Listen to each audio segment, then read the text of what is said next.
জয় শ্ৰীৰাম জয় শ্ৰীৰাম জয় শ্ৰীৰাম সঁচাকৈ অহাকালি 22 জানুৱাৰী অযোধ্যাত ৰাম মন্দিৰৰ যিটো প্ৰাণ প্ৰতিষ্ঠা দিৱস হ'ব ৰাম মন্দিৰ সঁচাকৈ হিন্দু সনাতনী ধৰ্মৰ লোকসকল উৎফুল্লিত হৈ পৰিছে গোটেই দেশবাসী হিন্দু সনাতনী ধৰ্মৰ লোকসকল আজি উৎফুল্লিত হৈ পৰিছে লগতে তিনিআলিটো ৰাম মন্দিৰৰ আৰ্হিত যিটো মন্দিৰ বনাই থকা আছে সঁচাকৈ সুন্দৰভাৱে সজোৱা হৈছে লগতে ৰঙিয়াৰ মন্দিৰে মন্দিৰে বাজি উঠিছে ৰাম মন্দিৰৰ যিটো উৎসৱ সকলোৱে মতলীয়া হৈ পৰিছে সঁচাকৈ এক সুন্দৰভাৱে উদযাপিত হ'ব অহাকালি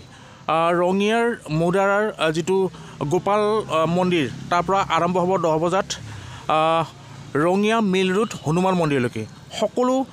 হিন্দু সনাতনী ধৰ্মৰ লোকসকল আহ্বান জনা হ'ল তেখেতসকলে যাতে ইয়াতে অংশগ্ৰহণ কৰে সঁচাকৈ ৰাম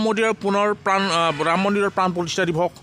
সকলোৱে উৎফুল্লিত হওক সকলোৱে ভাল হওক তাকে কামনা কৰিছোঁ ধন্যবাদ জয় শ্ৰীৰাম জয় শ্ৰীৰাম জয় শ্ৰীৰাম